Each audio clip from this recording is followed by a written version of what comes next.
कहाँ तक पढ़ लिया था हमने? इमेजेस तक पढ़ लिया था। Yes sir. ठीक है ना। आई फ्रेम्स के यस बारे में पढ़ते हैं आज। आई फ्रेम से हम क्या करते हैं?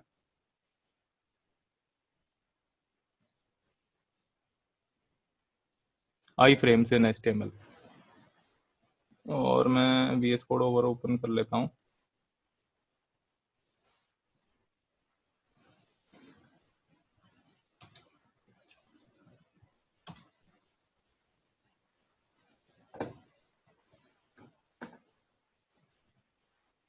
ओपन ही है ये तो।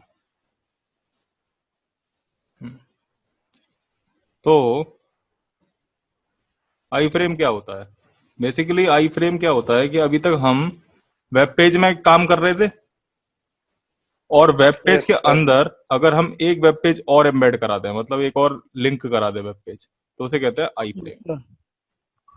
Yes sir. तो आई फ्रेम की डेफिनेशन होती है, HTML iframe is used to display a nested web page, a web page within a web page. मतलब एक वेब पेज के अंदर हम एक और वेब पेज लगा दे तो वो एक आई फ्रेम कहलाता है। An HTML iframe embeds another document with the current HTML document in the rectangular reason.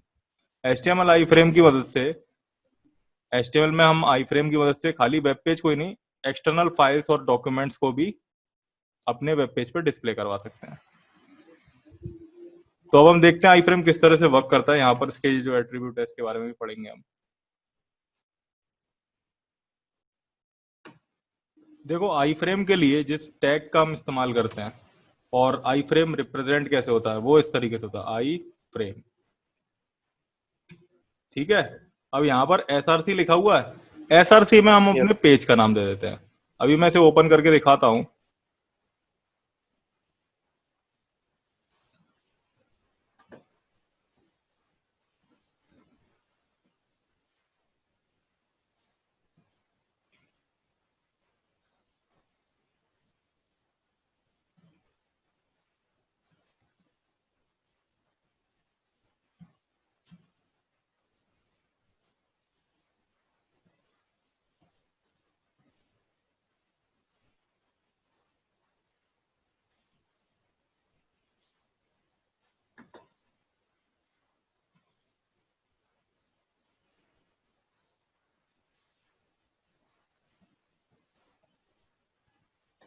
तो चलो अब यहाँ पर हम आई फ्रेम देखते हैं। देखो मैंने यहाँ पर आई फ्रेम नाम से टैग तो ले लिया है, लेकिन यहाँ पर हमारे पास कोई भी वेब पेज नहीं आ रहा है। ऐसा इसलिए हो रहा है क्योंकि हमने एसआरसी में एक तो नहीं दिया है, और मैंने क्या कहा था कि आई फ्रेम एक रेक्टेंगुलर रीजन में सारी चीजें डिस्प्ले करवाता है।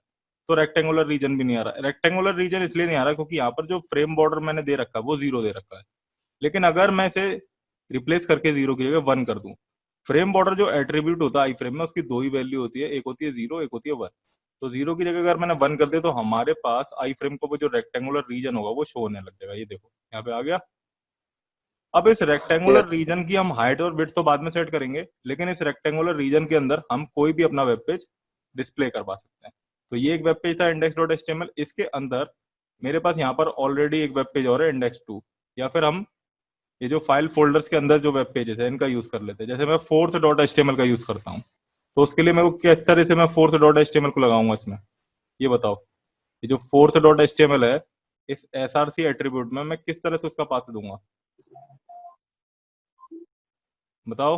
सो fourth dot H T M L. हाँ, ये जो फोर्थ डॉट एचटीएमएल है इसको मुझे यहाँ डिस्प्ले करवाना है। तो उसके लिए मुझे इसका पाथ देना पड़ेगा। तो इसका पाथ क्या होगा ये बताओ मेरे को पहले। मैंने बताया लिंक्स एंड फाइल पाथ में भी तुम्हें कि हम किसी फाइल का फोल्डर के अंदर जो पाथ होता है वो किस तरह से देखते हैं, बताओ।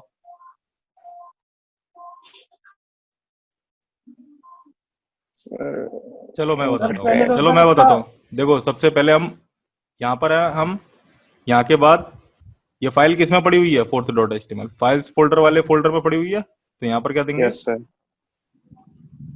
Files files folder slash fourth dot H T M L. Folder slash और फिर fourth fourth dot H T M L. Dot HTML. इसको सेव कर लेते हैं।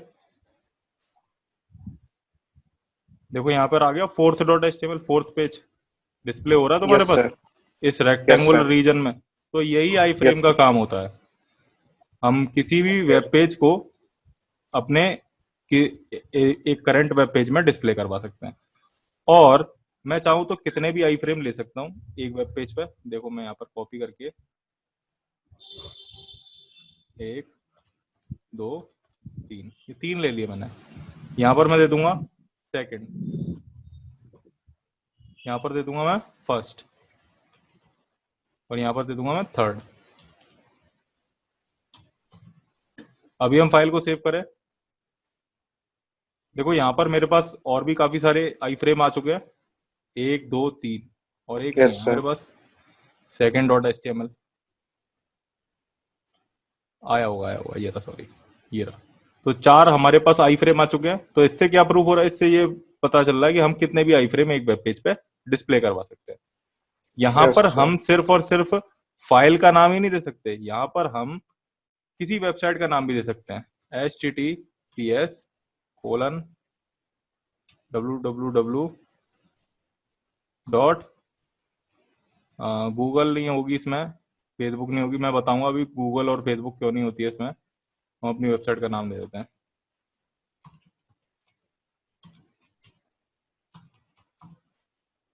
अभी मैं फाइल को सेव करूंगा, ठीक है ना। वेबसाइट यहाँ पे इस पहले वाले आई फ्रेम में लोड होकर के आ जाएगी। इन बाकी सारे आई फ्रेम को हटा देता हूँ मैं।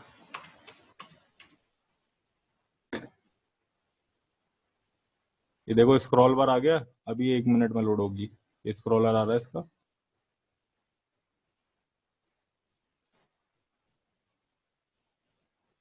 हो गई लोड। तो एक वेबसाइट भी आ रही यस है सर। इसमें, वेबसाइट भी दिख रही है ना तुम्हें। यस तो सर। हम आई फ्रेम के अंदर वेबसाइट्स को भी लगा सकते हैं। अब यहाँ पर अगर मैं गूगल दे दूंगा,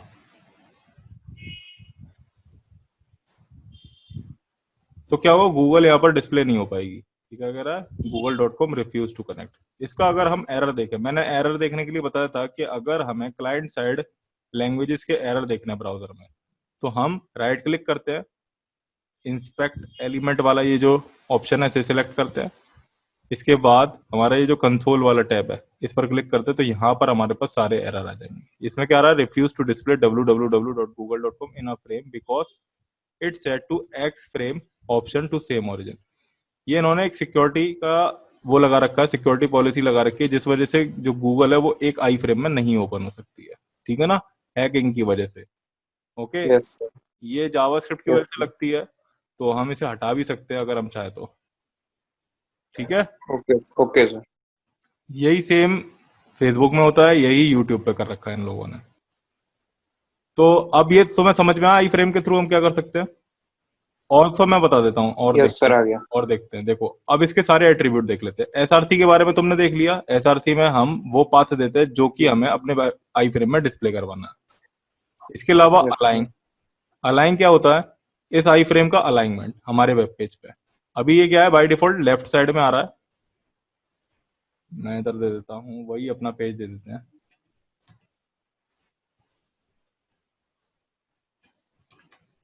अभी ये बाय डिफॉल्ट लेफ्ट साइड में आ रहा है, क्योंकि मैंने क्या कहा था, आई जो वेब ब्राउजर होता है वो बाय डिफॉल्ट लेफ्ट साइड से ही कंटेंट को रेंडर करना शुरू करता यस। है। तो यहाँ पर ये लेफ्ट साइड में आ रहा है। हम इसकी अलाइनमेंट को और सेट कर सकते हैं। मैं यहाँ पर अलाइन दे देता हूँ। अगर मैंने अलाइन में दे दिया राइट, एक बात और मैं बता दूं, ये जो ब्लू कलर में आ रहे हैं ना एट्रीब्यूट्स, वो सारे यस सर। एट्रीब्यूट्स HTML5 में हटा दिए गए हैं, डेप्रीशिएटेड है। इनकी जगह हम CSS यूज करते हैं। तो देख रहे हो ये राइट में आ रहा है। अभी तुम कह रहे होगे सर ये हटा दिए गए तो ये कैसे वर्क कर रहा है, बिकॉज ब्राउजर जो है ना वो इन एट्रीब्यूट्स को जानता है कि इन एट्रीब्यूट्स का क्या मतलब है। ठीक है ना, ओके सर। हटा यस तो सर। सिर्फ लैंग्वेज में से दिए गए हैं, लेकिन ये जो ब्राउजर है वो HTML4 को भी रेंडर कर सकता है। इस वजह से ये इस अलाइन एट्रीब्यूट को भी रेंडर करके यहाँ पे डिस्प्ले करवा रहा है कंटेंट को। यस ठीक है, सर। इसके यस सर। अलावा इसके और भी होते हैं। अलाइन लेफ्ट हो गया, अलाइन सेंटर नहीं होता बस इसका। सेंटर क्यों नहीं होता, बिकॉज अगर मैं यहाँ पर अब एक कंटेंट लिखता हूँ, यहाँ पर मैं एक ले देता हूँ पैराग्राफ, और उसमें मैं देता हूँ लॉरम 100, टैब प्रेस करूंगा मैं, और अभी मैं फाइल को सेव करूंगा। तुम देखना ये जो कंटेंट है, या फिर हम स्पैन ले लेते हैं, स्पैन।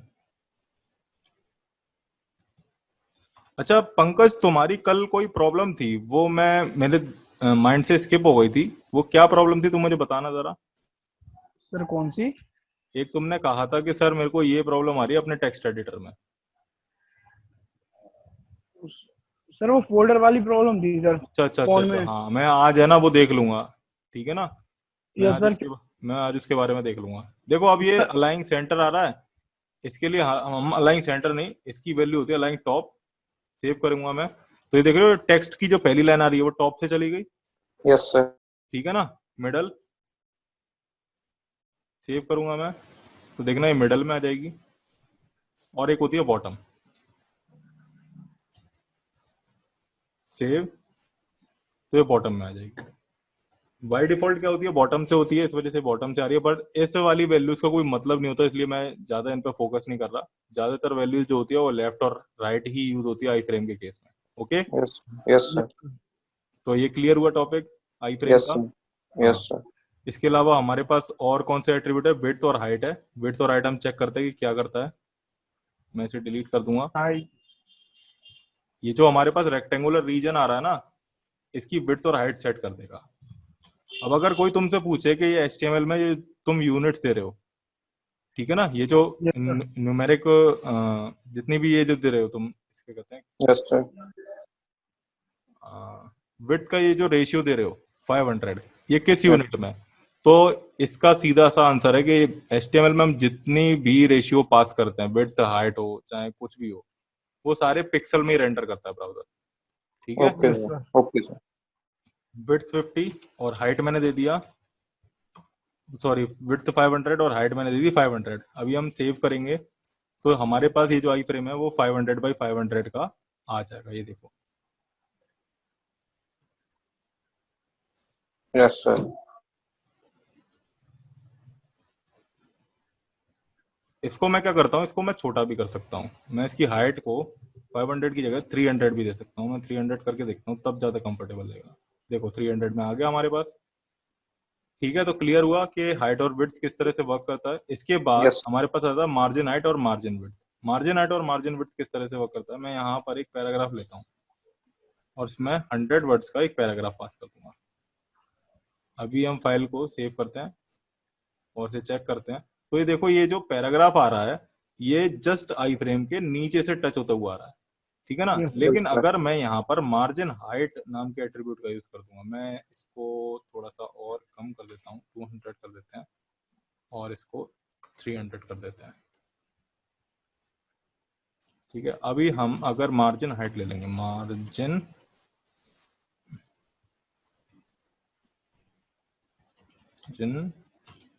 हाइट मैंने सेव दिया 100।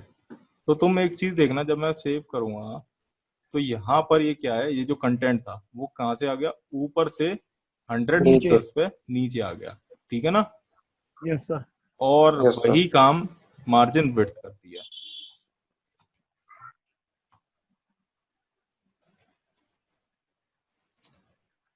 मैंने मार्जिन विड्थ को दे दिया 100, तो वो इधर से लेफ्ट साइड से स्क्रॉल हो जाएगा, ठीक है ना, लेफ्ट साइड से मूव कर जाएगा 100 पिक्सल पे, देखा मूव कर यस गया। सर। Yes sir. लेकिन इसमें देखने वाली बात एक और है कि ये जो हाइट आ रही है, जो हमने मार्जिन मार्जिन हाइट के थ्रू हमने 100 पिक्सल जो लिया, वो देखना ये कंटेंट के टॉप पे भी आ रही है और कंटेंट के बॉटम से भी आ रही है, दिख रहा है, टॉप यस पे भी आ सर। रही है ओके। और बॉटम पे भी आ रही है। और जो मार्जिन विड्थ के थ्रू हमने गैपिंग दी है, तो वो लेफ्ट साइड में और राइट साइड में दोनों तरफ आ रही है। ये कैसे पता चलेगा, ये पता चलेगा अगर हम फोर्थ डॉट HTML लें और फोर्थ डॉट HTML में हम यहाँ पर एक कंटेंट लिख देते हैं, ठीक है ना। Yes sir. या फिर ये तो डिस्प्ले इसी तरीके से होगा जैसे वो हो रहा है, हाँ ये उसी तरीके से डिस्प्ले होगा। ये तुम देख रहे हो, हमारे पास लेफ्ट और राइट दोनों साइड पे गैपिंग आ रही है, मार्जिन आ रही है, मार्जिन विड्थ के हेल्प से, एंड टॉप एंड बॉटम में हमारे पास जो मार्जिन आ रही है वो मार्जिन हाइट की मदद से। इसके बाद हमारा जो एट्रीब्यूट है वो SRC डॉक। SRC डॉक क्या करता है, मैं इसे क्लोज करता हूँ। तो SRC डॉक क्या करेगा, इस SRC की जगह ले लेगा। मैंने दिया SRC डॉक। अब SRC डॉक देने के बाद तुम्हें किसी लिंक को या फिर किसी पेज को पास नहीं करना पड़ेगा। यहाँ पर हम अपना प्योर HTML भी लिख सकते हैं। जैसे मैंने क्या किया, मैं यहाँ पर लिख देता हूँ पैराग्राफ और उसमें लिख दिया हेलो स्टूडेंट्स, ठीक है, सेव यस करता हूँ सर। मैं। और यहाँ पर हम देखेंगे तो ये हेलो स्टूडेंट्स आ रहा है तुम्हारे पास, देख रहे हो? लेकिन ये मैंने किस में यस लिखा सर। था, एक पैराग्राफ में लिखा था। यस। यस हाँ, सर। तो एसआरसी डॉक का ये काम होता है कि हम अपने HTML को with the help of SRC doc attribute इस आई फ्रेम के अंदर लिख सकते हैं। ठीक है, ओके सर। Yes sir. उसके बाद हमारा आता है स्क्रॉलिंग। देखो अगर मेरे पास आई फ्रेम में कंटेंट है बहुत ज्यादा, जैसे मैं दे देता हूँ व्यू, इसको हम डिलीट कर देते हैं और यहाँ पर पैराग्राफ ले लेते हैं 100 वर्ड्स का। अभी मैं फाइल को सेव करूंगा तो यहाँ पर हमारे पास एक एसआरसी हटा देते हैं इसे, और यहाँ पर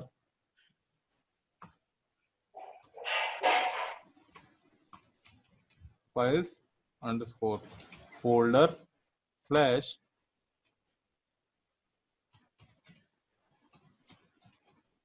इसको मैंने सेव कर लिया। तो यहाँ पर मेरे पास तुम देख रहे हो कि स्क्रॉल बार आ गया। Yes sir. ठीक है ना, ये अभी तो सही है क्योंकि कंटेंट नीचे तक जा रहा है। लेकिन कभी कभी केस क्या होता है कि जैसे तुम्हारे पास कंटेंट यहाँ तक खत्म हो गया, लेकिन जो कंटेंट की मार्जिन की वजह से स्क्रॉल बार नीचे की वजह से यहाँ पर डिस्प्ले होने लग गया। तो क्या होता है उस केस में, हम चाहते हैं कि हमारा कंटेंट जब नीचे है ही नहीं और ये स्क्रॉल बार क्यों आ रहा है, तो इस वजह से हम इसे हटाने की कोशिश करते हैं। तो उसके लिए हम क्या करेंगे, हम यहाँ पर एक एट्रीब्यूट लगाएंगे स्क्रॉलिंग। स्क्रॉलिंग एट्रीब्यूट की दो वैल्यू होती है, एक होती है यस और एक होती है नो। बाय डिफॉल्ट होती है यस, तो हम यहाँ पर नो कर देंगे। और नो करने के बाद जब हम सेव करेंगे तो यहाँ पर जो हमारा स्क्रॉल बार था वो हट गया। अब ये देखना, ये कंटेंट स्क्रॉल नहीं होगा, स्क्रॉल नहीं होगा बिल्कुल भी। ठीक है, एक और इसकी यस वैल्यू सर। होती है ऑटो। Yes sir. एक और इसकी वैल्यू होती है ऑटो। ऑटो क्या करती है कि अगर आपका कंटेंट स्क्रॉल हो रहा है नीचे की तरफ तो स्क्रॉल हो जाएगा, अदरवाइज नहीं होगा। मतलब अगर कंटेंट नहीं है तो स्क्रॉल नहीं होगा। ठीक है, यस सर। क्लियर है? Yes sir. Yes sir. तो ये तो आई फ्रेम के बारे में हुआ। अब हम आई फ्रेम के थ्रू कुछ एक्सटर्नल कंटेंट को भी डिस्प्ले करवाते हैं। जैसे तुमने देखा होगा कुछ वेबसाइट्स पे मैप्स लगे होते हैं, लगे होते हैं maps. Maps, maps Google yes maps sir. Yes sir. लगे होते हैं ना। ये मैंने यस आई सर। फ्रेम ही लिख रखा है अभी भी आई फ्रेम टैग। तो अब हम मैप लगा के देखते हैं आई फ्रेम के थ्रू, मैप और यूट्यूब की वीडियोस को कैसे लगाते हैं देखना। Yes sir. जैसे मैंने क्या किया, गूगल मैप्स ओपन किया।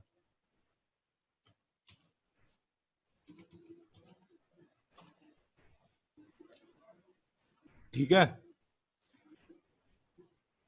अब इस गूगल मैप्स में हम कोई भी लोकेशन सर्च कर सकते हैं। जैसे मैं कौन सी लोकेशन सर्च कर दूं, बताओ क्या सर्च करते हैं यहाँ पे? कुछ भी कर लो सर। कुछ भी बताओ, तुम लोग बताओ। बैंगलोर वगैरह कर लो कोरोना सर। वायरस ओपन होकर क्या रहा है, बैंगलोर। लो चलो बैंगलोर ही यस करते सर। हैं। जीएलए करें, जीएलए, जीएलए कर लो सर। जीएलए कर लेते हैं, जीएलए कर लेते हैं। डायरेक्ट विदेश चलना है। विदेश चल रहे हैं, विदेश जा सकते हैं लेकिन है ना, विदेश यहाँ पे शो होगा। ठीक है ना हाँ ओके भाई, सर। जीएलए यूनिवर्सिटी आ गई तुम्हारी। ठीक है ना, अब जीएलए की कैंटीन भी दिख रही है हाँ तुमको। चलो तो अब इसे जीएलए को ही करते हैं, जीएलए यूनिवर्सिटी।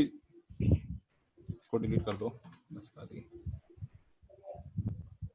हाँ, तो यही है ना GLA yes sir. University. Yes हाँ, सर।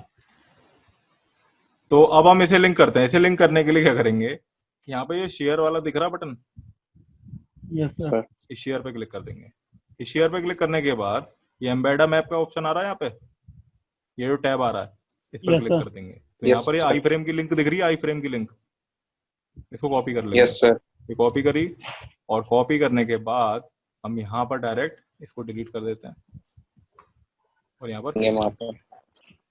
यस। अभी हम सेव करेंगे, तो सेव करने के बाद हमारे पास यहाँ पर तुम्हारा जीएलए यूनिवर्सिटी शो हो जाएगा। हो गया। यस अब इसे सर। स्क्रॉल करना है तुम स्क्रॉल कर सकते हो, इसे ट्रैक करना है तुम ट्रैक भी कर सकते हो। ठीक है, जूम कर सकते हो, जूम आउट कर सकते हो। ठीक है, तो यस ये सर। इस तरीके से हम जो मैप्स होते हैं उस तरीके से, सॉरी, इस तरीके से हम मैप्स को डिस्प्ले करवाते हैं अपने वेब पेज पे। बट ये जो मैप्स होते हैं ये एक सिंगल लोकेशन के लिए होते हैं, मल्टीपल लोकेशंस के लिए नहीं होते हैं, ठीक है यस ना। Sir, yes sir, multiple locations के लिए अभी मैं बताऊंगा कि मल्टीपल लोकेशंस के लिए किस तरह से हम मैप्स को डिस्प्ले करवाते हैं।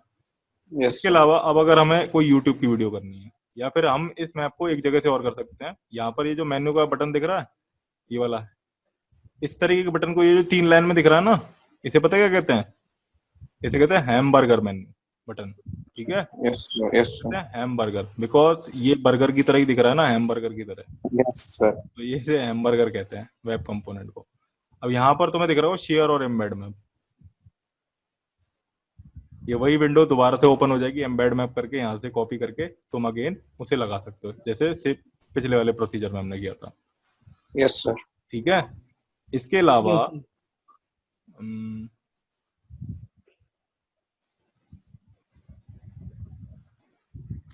एक तरीके से और देखूं, गूगल मैप्स को डायरेक्ट ओपन करें।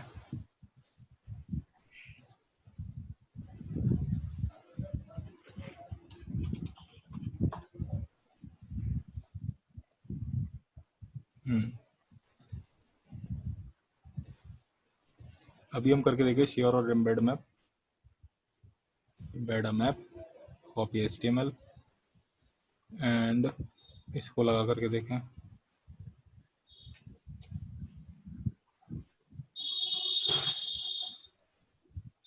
तो यहाँ पर हमारे पास ये मैप आ गया, बट इसमें कोई लोकेशन नहीं आ रही है, ठीक है। लेकिन अभी यस हम सर, अभी हम इस तरीके का मैप्स लेकर के आएंगे, वो मैं लिंक के थ्रू बताऊंगा। लिंकिंग के थ्रू होता है कि यहाँ पर ये जो पूरा का पूरा डैशबोर्ड है ये हमारा ओपन होकर के आ जाएगा, और यहाँ पर आप सर्च भी कर सकते हो, ठीक है। Yes sir. अब क्या करना है हमको कि हम YouTube की वीडियोस को देखते हैं, YouTube की वीडियोस को कैसे लगाते हैं। तो मैं यहाँ पर दे देता हूँ youtube.com, इसे ओपन कर लेते हैं।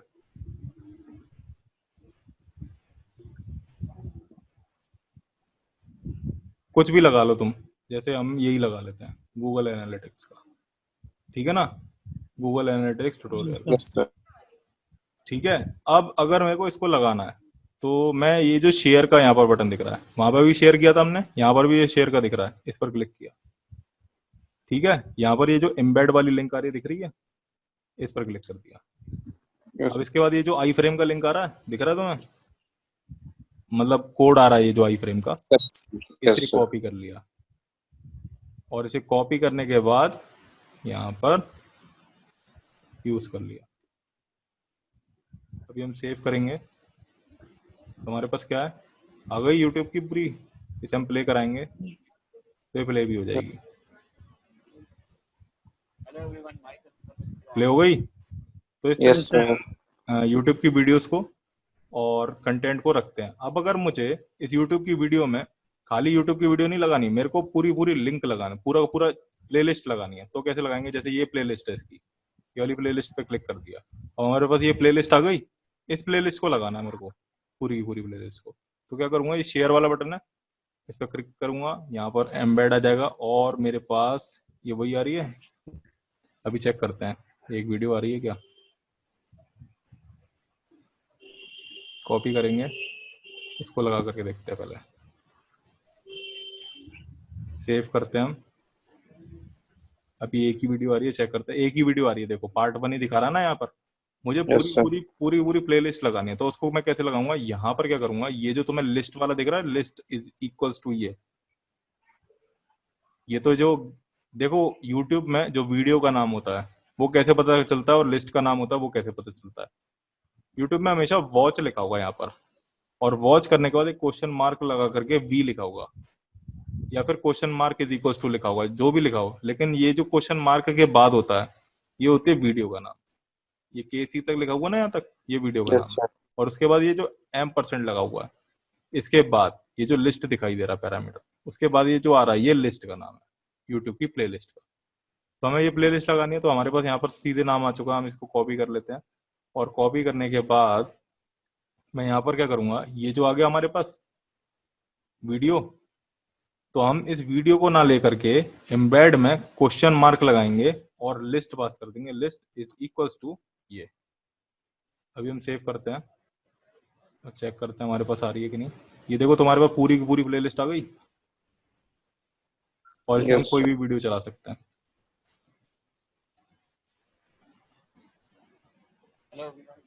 चल गया वो पार्ट 3।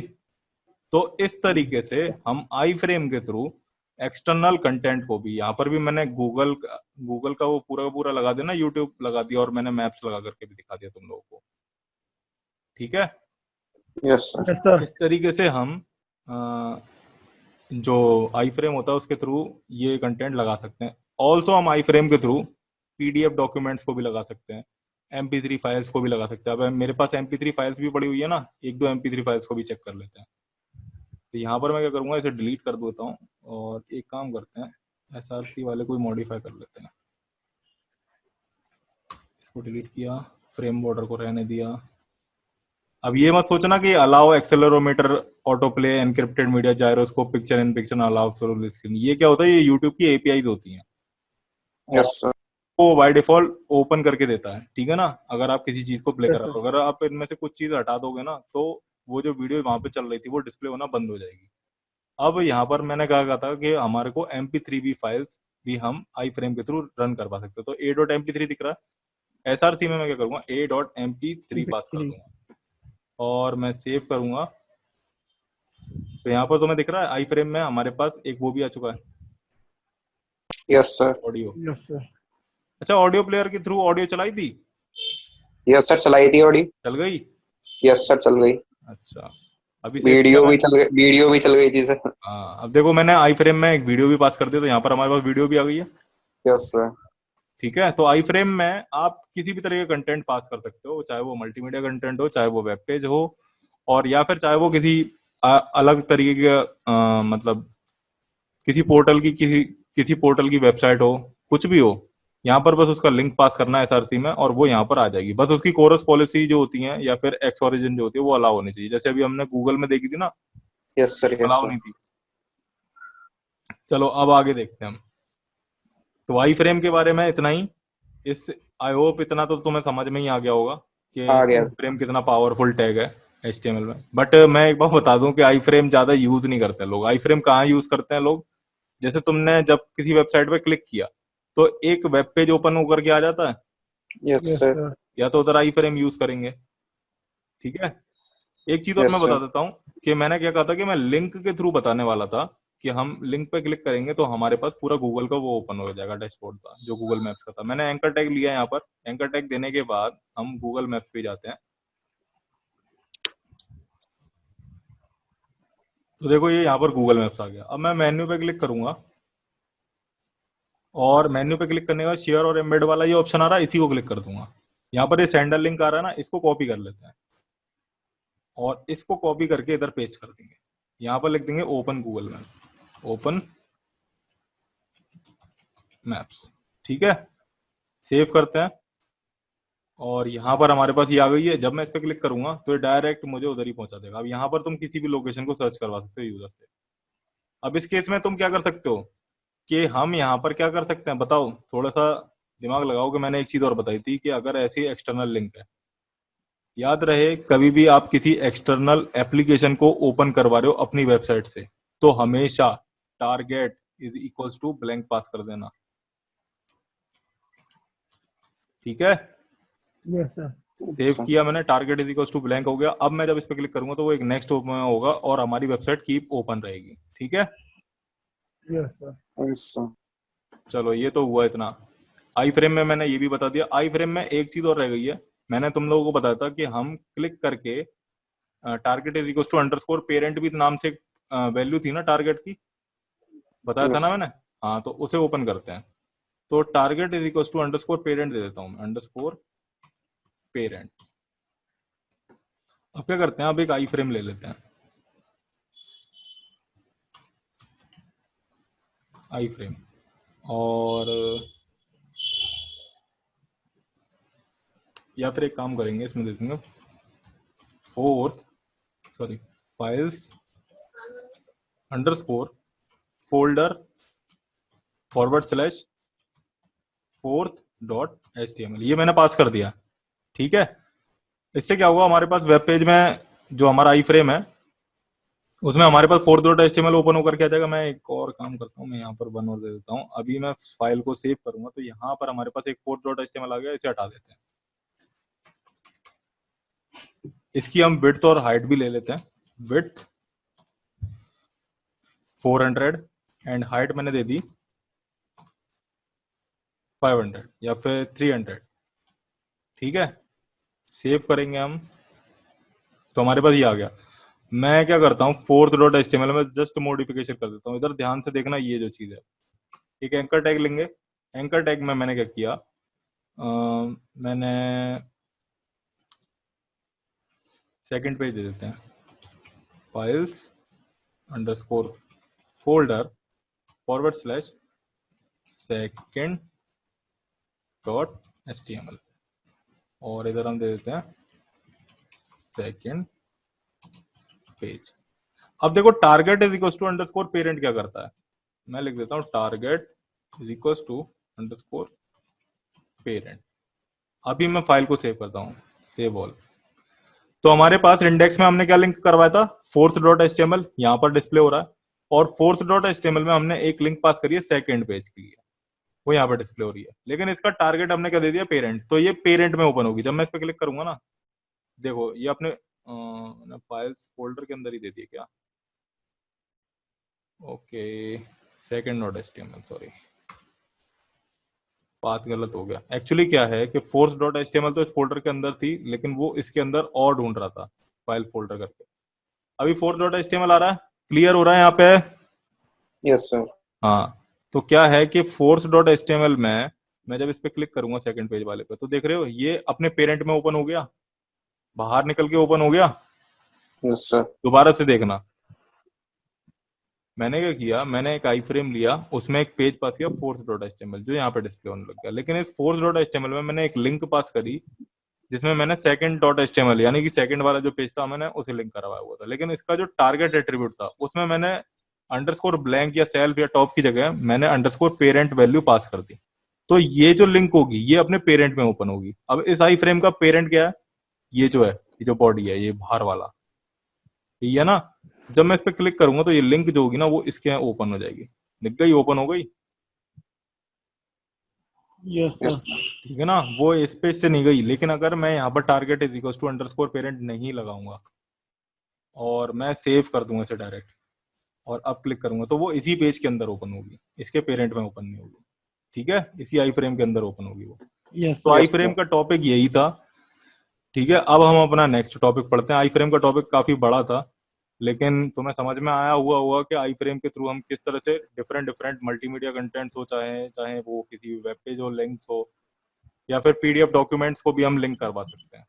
ठीक है ना, यस सर, सर। बस उसका लिंक को पता होना चाहिए बस उसका उसका लिंक मतलब। पता होना चाहिए, या फिर तुम है ना इसे लेकर के यहाँ पर कर दो। और तुम ऑल्सो एक काम और कर सकते हो, ड्राइव ओपन करिए, Google drive. Yes sir. Google drive पे भी मैं बताता हूँ गूगल ड्राइव पे कैसे कवर करते हैं। मैं यहाँ पर drive dot Google dot com ये ओपन कर लेता हूँ।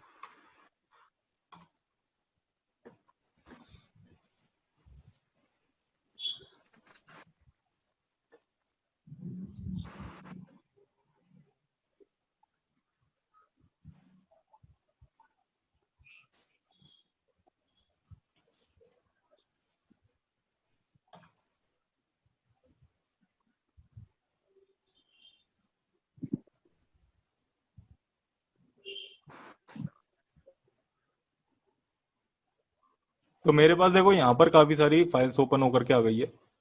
अब मैं चाहता हूँ कि मैं यहाँ पर कोई भी एक वीडियो देखें।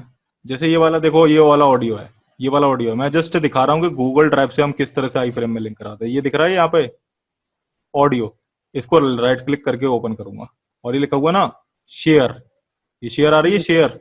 Yes yes sir. सर। इस शेयर पे क्लिक कर लेंगे।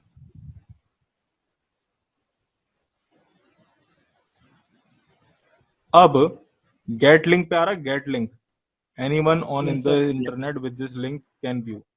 ठीक है ना, शेयर विद द पीपल, मैं यहाँ पर चाहूँ तो जितने लोगों के नाम देना चाहूँ वो डाल सकता हूँ। मैं इसे डन कर देता हूँ। यहाँ पे एक मिनट, इसे शेयर ही करेंगे। और ये जो लिखा रहा है ना कॉपी लिंक, ठीक है, इसको क्लिक कर देंगे। लिंक कॉपी हो चुकी है हमारी। अब मैं Yes, यहाँ sir. पर क्या करूंगा, यहाँ पर पेस्ट कर दूंगा इस लिंक को, सॉरी यहाँ पर आई फ्रेम में तो हमने यहीं क्रिएट किया है ना इंडेक्स में, इसे यहाँ पर पेस्ट कर दूंगा। तो अब मेरे पास ये आ गया है। अभी जरा Yes, मैं sir. फाइल को सेव करता हूं तो यहाँ पर देखूंगा, यहाँ पर हमारे पास वीडियो लोड तो हो रही है, लेकिन वो इस तरीके से आने लग जाएगी, drive.google.com refuse to connect, ये आ गया। तो ऐसा ना, Yes, sir. हमें बस इसमें एक चीज चेंज करनी है, ये व्यू की जगह PRE व्यू, प्रीव्यू लिखना है। सेव करूंगा मैं,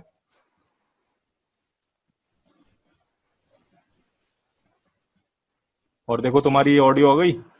अब मैं इसे चाहूं तो प्ले करवा सकता हूँ। Yes, sir. अभी प्ले होने लग जाएगी, हो गई प्ले। तुम्हारे पास नहीं आ रही होगी साउंड, लेकिन मेरे पास साउंड आ चुकी है। तो ये प्ले हो Yes, गई sir. है। और इसी तरीके से हम गूगल ड्राइव से किसी भी फाइल को लिंक अप करवा सकते हैं यहाँ पर। क्लियर हुआ?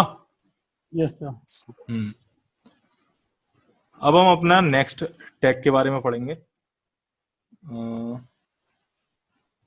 हमारा नेक्स्ट है embed an object. Embed an object के बारे में मैं कल बताऊंगा, क्योंकि क्या है कि ये थोड़ा सा बड़ा टॉपिक है। इसके बजाय हम बाकी के जो यूजफुल टॉपिक्स है, टेबल्स हो गया और फॉर्म्स हो गया, इसको कवर कर लेते हैं। ठीक है। Yes, sir.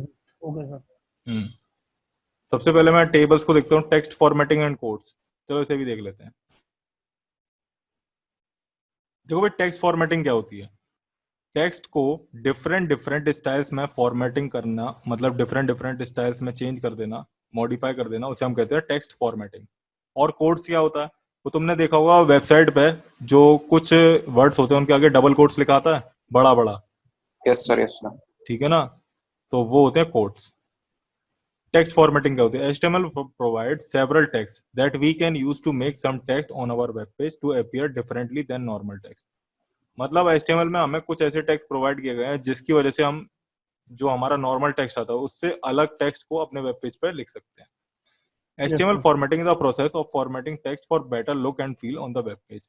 HTML फॉर्मेटिंग की मदद से हम अपने टेक्स्ट को एक better look and feel provide कर सकते हैं अपने वेब पेज पे। HTML provides us ability to format text without using CSS. हम बिना CSS का यूज करके HTML टेक्स्ट फॉर्मेटिंग के फीचर के थ्रू अपने टेक्स्ट को फॉर्मेट कर सकते हैं। There are many formatting tags in HTML. These tags are used to make text bold, italicized और underline. HTML में बहुत सारे फॉर्मेटिंग टैग्स हैं, उनमें से यहाँ पर कुछ मैंने दे रखे हैं टेक्स्ट को, जैसे बोल्ड, कुछ टेक्स्ट को बोल्ड कर देंगे, इटैलिसाइज कर देंगे, अंडरलाइन कर देंगे। हमने देखा था ना कि एक बी टैग था, एक यू टैग था, एक आई टैग था, तो वो टेक्स्ट फॉर्मेटिंग की कैटेगरीज थी। वो टेक्स्ट फॉर्मेटिंग टैग्स की कैटेगरीज थी। यहाँ पर अब मेरे पास टेक्स्ट फॉर्मेटिंग टैग्स के कुछ नाम लिखे हुए हैं। बोल्ड है, एम्फेसाइज्ड है, कीबोर्ड है, साइट है, डिलीट है। तो अब हम चेक करते हैं कि ये किस तरह से वर्क करते हैं।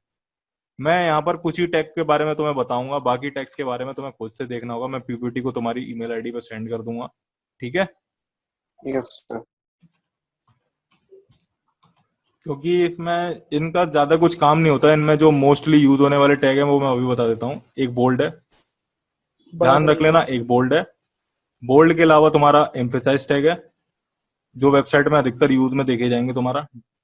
डिलीट टैग, डिलीट टैग तो बहुत ही सबसे आखिरी में आता है। डिलीट टैग है, और इटैलिक है, स्ट्रॉन्ग है, एब्रीविएशन टैग है, इंसर्ट कभी कभी यूज हो जाता है डिलीट के साथ, अंडरलाइन है, कोड इतना ज्यादा यूज नहीं होता, कोड और टाइपराइटर ये सब यूज नहीं होता, सब्सक्रिप्ट हो जाता है, और बिग नहीं यूज होगा।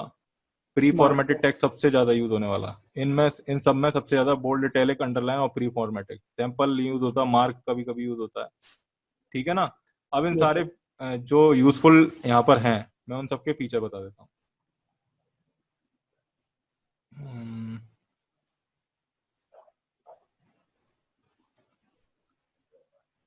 तो क्या करेंगे, हम बोल्ड टैग लेते हैं। बोल्ड टैग के लिए हम क्या करेंगे, मैं यहाँ पे बी देता हूँ। बोल्ड टैग को हम बी से रिप्रेजेंट करते हैं, और मैं यहाँ पर लॉरम लिख देता हूँ। Lorem, enter. सेव करेंगे, हमारे पास किस तरीके का आ जाएगा, एक बोल्ड टेक्स्ट आ जाएगा। इसको मैं तो टेक्स्ट रेड को हटाओ यहाँ से। ये तो मैं दिख रहा है, ये नॉर्मल टेक्स्ट। मैं एक काम करता हूँ, एक पैराग्राफ लेते हैं और उसमें भी लॉरम दे देते हैं। अब कंपेयर करेंगे, सेव करेंगे, इसे सेव नहीं किया मैंने, फाइल सेव, तो देख रहे हो तुम नॉर्मल टेक्स्ट कैसा आ रहा है, लाइटर आ रहा है, और ये कैसा आ रहा है, बोल्डर आ रहा है with the help of B tag. ठीक है। Yes sir. हाँ, यस सर। और मैं यहाँ पर एक काम और कर दूं, चलो आगे देखते हैं। इम्फेसाइज टैग, इम्फेसाइज टैग क्या करता है, मैं यहाँ पर EM लिख दूंगा, EM, और यहाँ पर भी EM। इम्फेसाइज टैग को हम EM से रिप्रेजेंट करते हैं, और जब मैं इसे सेव करूंगा तो एक इटैलिक टेक्स्ट हमारे पास शो होने लग जाएगा। ये देखो इटैलिक आ गया। यस एक सर। तरीके से कह सकते हैं कि इटैलिक और EM एक ही तरह से होते हैं, बस ये इसके बारे में मैंने ये पढ़ा है कि EM थोड़ा सा होता है, वो थोड़ा ज्यादा टिल्ट कर देता है कंपेयर टू इटैलिक टैग। आई को हम ले लेते हैं, आई, और यहाँ पर भी आई दे दिया मैंने। अभी मैं सेव करता हूँ, तो देखो यहाँ पर भी कंटिन्यूसली हमारे पास इटैलिक ही आ रहा है। ठीक है। और क्या है इसमें, कीबोर्ड है, साइट है, डिलीट है। कीबोर्ड को हम KBD से रिप्रेजेंट करते हैं, और जब मैं यहाँ पर KBD दे दूंगा तो कीबोर्ड से जो टाइप होता है ना टेक्स्ट, जिस तरीके का, उसी तरीके का टेक्स्ट यहाँ पर डिस्प्ले होने लग जाएगा। देखो ये इस तरीके का आने लग गया हमारे पास। इसके बाद क्या हमारे पास, साइट। साइट साइट टैग क्या करता है, कुछ इन्फॉर्मेशन वगैरह जो होती है, एड्रेस वेड्रेस जो भी होता है, उससे रिलेटेड कंटेंट को हमें यहाँ पर डिस्प्ले करवाता है। लेकिन वो क्या होता है, इटैलिक की तरह ही डिस्प्ले करवाता है। कुछ स्पेशल, जैसे आप क्या है, आप एक एप्लीकेशन लिख रहे हो, उसमें आप दिखाना चाहते हो कि हाँ ये चीज अलग है, ये वाला टेक्स्ट अलग है, तो इस तरीके से हम टेक्स्ट फॉर्मेटिंग टेक्स्ट को वहां यूज करते हैं। जैसे क्या है, ये तुमने अपनी बुक्स में देखा होगा कि जो डेफिनेशंस होती हैं, उसमें डेफिनेशन आर कॉल्ड, जैसे HTML है, HTML is use for creating static web page, या फिर दोज लैंग्वेज, दोज लैंग्वेज, या फिर ये डेफिनेशन है, व्हाट आर मार्कअप लैंग्वेजेस। ठीक है ना। तो those languages who is used for creating web pages are known as markup languages. ठीक है। यस तो सर। मार्कअप लैंग्वेजेस होगा ना यहाँ पर, वहां पर वो बोल्ड का यूज कर लेंगे, तो उससे यूजर जो भी पढ़ने वाला होगा उसे ये क्लियर हो जाएगा कि हाँ ये मार्कअप लैंग्वेज क्या होता है। देखो मैं दिखा देता हूँ इसके बारे में। मैं यहाँ पर देता हूँ एक paragraph, those languages who is used for creating web pages using markups are known as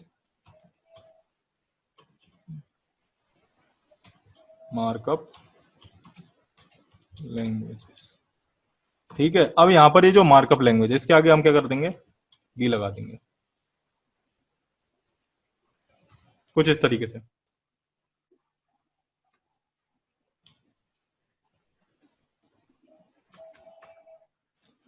अब सेव करके देखते हैं, तो यहां पर आ गया मार्कअप लैंग्वेजेस। इस तरीके से बुक में कभी कभी प्रिंटेड देखा होगा तुमने, देखा है, यस सर। डेफिनेशन इस तरीके से लिखी हुई है, और इस तरीके से या तो इसे हाँ टिल्टेड कर सर। दो या फिर कैसे भी कर दो। तो इस तरीके से यहाँ इस केस में हम टेक्स्ट फॉर्मेटिंग टेक्स्ट का यूज करते हैं।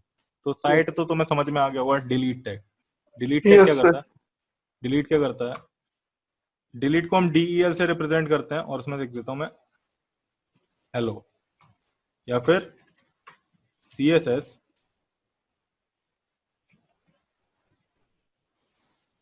Is used for creating web pages. मैंने यहाँ पर CSS लिखा है, जबकि ये यूज क्या होता है, HTML वेब पेजेस को क्रिएट करने के लिए यूज होता है। लेकिन यहाँ पर तुम देख रहे होगे कि एक लाइन आ गई है, मैं इसको थोड़ा सा लार्ज करता हूँ। तुम यहाँ पे देख रहे हो CSS में एक लाइन आ गई है बीच में से, उसको उसके सेंटर से, ऐसी लाइन जो टेक्स्ट के सेंटर से पास हो रही हो और उसे कट कर रही हो, उस लाइन को कहते हैं हम स्ट्राइक थ्रू लाइन। ठीक है। क्या कहते हैं, extract strike through. Strike. Extract strike कह सकते हो या फिर स्ट्राइक थ्रू कह सकते हो। ठीक है ना। अब यहाँ पर ये CSS में कट गया है।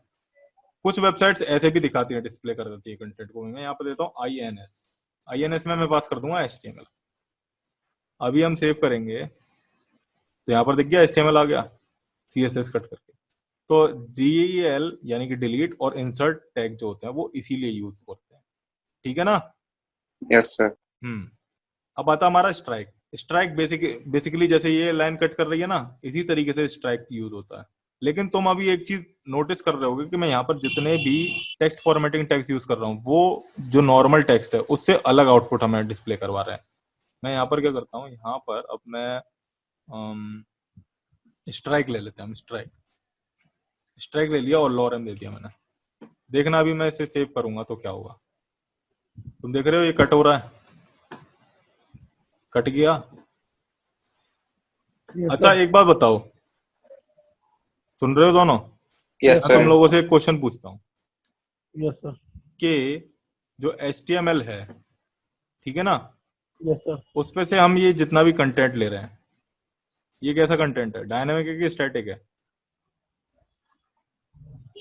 मेरे सर को ये बता तो दो। स्टैटिक है। हाँ ये स्टैटिक है।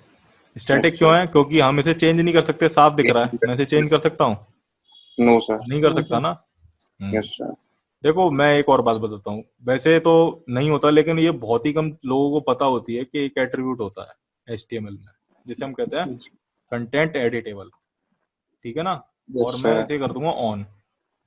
अभी मैं फाइल को सेव करूंगा तो तुम देखना, जब मैं यहाँ पर क्लिक करूंगा, यहीं पे था ना, सेव हो गया। कंटेंट एडिटेबल, या फिर ओ सॉरी ट्रू होती है इसकी वैल्यू, ट्रू। सेव कर दिया हमने। अभी देखना यहाँ पे क्लिक किया मैंने, अब मैं इसे चेंज कर सकता हूँ। ये लोगों को पता ही नहीं होगी, ऐसी यस चीज भी सर। होती है। ये चेंज हो गया। यस अब सर। ध्यान से देखो, तुमने इस फीचर का यूज किया है, लेकिन कहाँ किया अब ये बताओ मेरे को। और तुम सर इस जैसे फीचर का यूज रोज करते हो, बताओ। टाइपिंग टाइपिंग ही है सर। नहीं, तुम फेसबुक में कमेंट देखते हो? कमेंट हाँ क्या सर। होता है वहां पे? एडिट पे क्लिक करते हो, एडिट का ऑप्शन यस आ सर। जाता है और डायरेक्टली इसी तरीके से ओपन होकर के आ जाता है। हाँ हाँ तुमने हाँ। करा और एंटर प्रेस किया तो तुम्हारा कमेंट सेव हो जाता है। बट यस यहाँ सर। पर डिफरेंस इतना है कि वो डेटाबेस से कनेक्टेड होता है, जिस वजह से डेटाबेस में वैल्यू अपडेट हो जाती है, जिस वजह से वो यहाँ पे शो होने लग जाती है। लेकिन यहाँ पे डेटाबेस से कनेक्टेड नहीं है, इसलिए मैं रिफ्रेश करूंगा तो जो मेरे पास पहले वाला कंटेंट था वही डिस्प्ले होने लग जाएगा। क्लियर है? Yes sir. सर। हाँ। अब हमारे पास ट्रू और फॉल्स ही थी इसकी कंटेंट एडिटेबल की वैल्यू, तो इस तरीके से तुम कर सकते हो। अगर कोई कहे ना कि स्टैटिक कंटेंट होता है तो तुम इस तरीके से बता सकते हो कि हाँ ये कंटेंट जो है उसे हम डायनेमिक भी बना बना सकते सकते हैं। हैं with the help yes. Of HTML। अब हमारे पास एक इटैलिक टैग है। इटैलिक का तो तुम्हें पता होगा। स्ट्रॉन्ग टैग, स्ट्रॉन्ग क्या होता है? जैसे इटैलिक का अल्टरनेट है क्या, डी, तो सॉरी EM टैग जो है वो इटैलिक का ऑल्टरनेट टैग है, मतलब दोनों काम एक ही जैसा कर सकते हैं। उसी तरीके से बोल्ड टैग का भी एक ऑल्टरनेट है जिसे हम कहते हैं स्ट्रॉन्ग। यहाँ पर स्ट्रॉन्ग। स्ट्रॉन्ग लिख देता हूँ, स्ट्रॉन्ग, और स्ट्रॉन्ग में हम लॉरेम लिख देते हैं। अभी मैं फाइल को सेव करूंगा तो देखना एक बोल्ड टेक्स्ट दिखने लग जाए। बोल्ड दिखने लग गया। यस अब तुम कह सर। रहे होगे सर बोल्ड और स्ट्रॉन्ग में क्या डिफरेंस है? बोल्ड और स्ट्रॉन्ग में डिफरेंस इतना है यस। कि स्ट्रॉन्ग जो होता है वो मोर देन बोल्ड जो टैग होता है उससे ज्यादा स्ट्रॉन्गर टेक्स्ट प्रोवाइड करता है। ऐसा वैसे देखने में तो मेरे को कभी नहीं मिला, लेकिन ये ही थ्योरी में लिखा रहता है जहां पर भी अगर आप पढ़ोगे तो। Yes sir. Variable tag, variable tag क्या करता है? वेरिएबल टैग को हम VAR से रिप्रेजेंट करते हैं, VAR। और वेरिएबल एलिमेंट, एक वेरिएबल जो होता है ना हमारा, जैसे कि हम प्रोग्रामिंग वगैरह करते हैं उसमें जो हमारा वेरिएबल्स वगैरह लिखने होते हैं, यस सर। तो उससे रिलेटेड कंटेंट को यहाँ पे देखता है। तुमने किसी किसी वेबसाइट में देखा होगा कि जो हमारे पास होता है कोडिंग लिखी होती है साइड में, यस देखा है? सर। हाँ सर। कभी ओपन हाँ करें, हाँ। कभी ओपन करिए तो साइड में कोडिंग का वो बॉक्स आता है, उसमें कोडिंग लिखी रहती है कि अगर आप ये कोडिंग लगा दोगे अपने वेब पेज या प्रोग्रामिंग में तो इस तरीके का आउटपुट आ जाएगा। तो वहां पर ये जो कोडिंग डिस्प्ले होती है उसको भी डिस्प्ले करवाने के लिए एक टैग आता है जिसे हम कहते हैं PRE, ठीक है ना। प्री ठीक है। मतलब प्री फॉर्मेटेड टेक्स्ट। ये सबसे ज्यादा यूज होने वाला टेक्स्ट है। इसे मैं सेव करूंगा तो कंटेंट इस तरीके से आ जाएगा। लेकिन ऐसा कंटेंट तो तुमने KBD नाम के टैग में भी देखा था। तो इसमें और उसमें डिफरेंस क्या है? उसमें और उसमें डिफरेंस ये है कि जैसे मैं यहाँ पे क्या करूंगा, यहाँ पर लिखूंगा, मैं कोई प्रोग्रामिंग लिख देता हूँ, var ABC is equals to hello world. ये जावास्क्रिप्ट की प्रोग्रामिंग लिख रहा हूँ मैं, और कंसोल डॉट लॉग ABC मैंने ये लिख दिया और Yes, sir. ठीक है ना, सेव कर दिया। तो यहाँ पर देख रहे हो मेरे को बिना ब्रेक दिए जैसा मैं टेक्स्ट लेके जा रहा हूँ वैसा टेक्स्ट यहाँ पर मेरे पास आता चला जा रहा है। तो प्री फॉर्मेटेड टेक्स्ट टैग जो है वो एक ऐसा टैग है जिसमें हम कंटेंट को जिस तरह से लिखेंगे वो उसी तरीके से फॉर्मेट करके हमें वेब पेज पे डिस्प्ले करवा देगा। Yes, okay sir. सर। ठीक है, Yes, sir. यस इसी टैग को हम तब यूज करते हैं जब हम प्रोग्रामिंग से रिलेटेड वेबसाइट बनाते हैं और यहाँ पर हमारे पास वो प्रोग्रामिंग लिखी होती है और उसका आउटपुट यहाँ पर डिस्प्ले हो रहा होता है। क्लियर? Yes, sir. सर। हाँ, इसके बाद हमारा क्या है, इंसर्ट एड्रेस को हम ADDR से करते हैं, ADDR, और इसमें मैं लॉरेम लिख देता हूँ, लॉरेम सेव करते हैं, इटैलिक आ जाएगा इससे भी। बस जस्ट क्या है कि वेब पेज पे अगर कोई एड्रेस है उसे शो करवाने के लिए हम एड्रेस टैग का यूज करते हैं। इसके बाद क्या हमारा इंसर्ट हमने बता दिया, मैंने बता दिया इंसर्ट क्यों यूज होता है। इसके बाद हमारा क्या है, एब्रीविएशन को हम ABBR से डिनोट करते हैं, ABBR। अब एब्रीविएशन क्या होता है, देखो जैसे क्या है तुमने लिख रखा है HTML और यहां पर दे रखा है is used for creating static या फिर website structure, web page structure. ठीक है ना। अब कुछ यूजर को नहीं पता कि HTML की फुल फॉर्म क्या है। वैसे तो ऐसा नहीं होगा कि किसी को नहीं पता होगा HTML की फुल फॉर्म क्या है जो प्रोग्रामिंग कर रहा है, लेकिन अगर मान लो कि किसी को नहीं पता, यहाँ पर कुछ ऐसा टैग है, टेक्स्ट लिखा हुआ है शॉर्ट फॉर्म में उसकी लिखा हुआ है, तो अगर हमें उसकी फुल फॉर्म पता करनी है तो कैसे पता करेंगे, तो ABBR इसीलिए यूज होता है, एब्रीविएशन के लिए। इसमें हम क्या करते हैं, हम एक टाइटल एट्रीब्यूट पास करते हैं। टाइटल के बारे में तो मैंने कल ही बताया था कि टाइटल एक टूल टिप शो करवा देता है, yes sir. Hyper text markup language. अभी हम सेव करेंगे तो यहाँ पर इसके नीचे एक डॉटेड लाइन आ जाएगी और जब मैं इस पर होवर करूंगा, जैसे वेब में क्या होता है कि अगर मैं माउस का ये जो पॉइंटर है इसे किसी टेक्स्ट पर या किसी एलिमेंट या किसी वेब कंपोनेंट पर लेकर के जा रहा हूँ इस तरीके से, जैसे मैं फॉर पे ले गया तो इस प्रोसेस को कहते हैं होवरिंग। मैं जैसे इसके ऊपर लेकर के जाऊंगा तो ये क्या है, प्रोसेस होवरिंग, और इसकी वजह से हमारे पास ये हाइपरटेक्स्ट मार्कअप लैंग्वेज एक आ रहा टूल टिप में शो करके, दिख रहा है तुम्हें? Yes, sir. Yes, sir. हाँ, तो ये इसीलिए यूज होता है ABBR टैग। अब हमारे पास आता अंडरलाइन। अंडरलाइन के बारे में बता चुका हूं कि टेक्स्ट के जो नीचे अगर हमें अंडरलाइन शो करवानी है देन हम अंडरलाइन टैग का यूज करते हैं। सेव करेंगे, यहाँ पे देखेंगे तो देखो अंडरलाइन आ गया। ठीक है, Yes, sir. इसके अलावा क्या है, टाइपराइटर टेक्स्ट। टाइपराइटर टेक्स्ट को हम TT से डिस्प्ले करवाते हैं। किससे? TT। TT वो वाला TT नहीं। तो इस तरीके से क्या आ जाएगा क्या आ जाएगा कि हमारे पास एक टाइपराइटर जिस तरह से टाइप करता है उस तरीके का टेक्स्ट आ जाएगा यहाँ पे। और इसके बाद क्या, Yes. सबस्क्रिप्ट। सबस्क्रिप्ट क्या है, सबस्क्रिप्ट जैसे तुम एक इक्वेशन लिखते हो x1 square plus y1 square is equal to Yes, sir. जो भी है, तो उस तरीके से सबस्क्रिप्ट जो x1 है, वन नीचे वाला जो है उसको यूज करता है। और सबस्क्रिप्ट के साथ होता है यूज सुपरस्क्रिप्ट कभी कभार। जैसे क्या दे दिया मैंने, x ले लिया और इसके नीचे 1 दिखाना है, सब दे दूंगा सब, या फिर एक फॉर्मूला लिखते हैं इससे बढ़िया एकदम। मैंने लिया h, सब में दे दिया मैंने 2 ओ। ये तो बताओगे H2O क्या होता है? Yes, Yes, sir. sir. क्या होता है H2O? Hydrogen sir, hydrogen, water होता है। वाटर होता है। वही कह रहा था कि तुम हाइड्रोजन बोल रहे हो। वाटर होता है सर H2O। हाँ, H2O हो गया ये। तो इस तरीके से अगर हमें 2 नीचे लगाना है, ठीक है ना, Yes, Yes, sir. यहाँ पर yes, लगाना sir. है, तो सब स्क्रिप्ट का इस्तेमाल करते हैं। और अगर हमें ऊपर लगाना है, H के ऊपर लगाना है, जैसे इक्वेशन में लगता है किस तरह से, X और सुपर स्क्रिप्ट लगता है उसके लिए SUP। सुपर स्क्रिप्ट को SUP से डिनोट करते हैं और सब स्क्रिप्ट को SUB से। तो 2 दे दिया मैंने यहाँ पे, Yes, sir. प्लस y दिया और SUP और मैंने यहाँ पर 2 दे दिया। अभी हम सेव करेंगे तो यहाँ पर क्या आएगा, X square plus Y square, इस तरीके से आ गया। Yes yes sir. सर। अब क्या हमारे पास सबस्क्रिप्ट हो चुका है, बिग टैग। देखो बिग टैग क्या करता है, हमारे पास अभी नॉर्मल टेक्स्ट जो आ रहा है वो है इतना बड़ा आ रहा है। मैं इसे थोड़ा सा छोटा कर देता हूँ।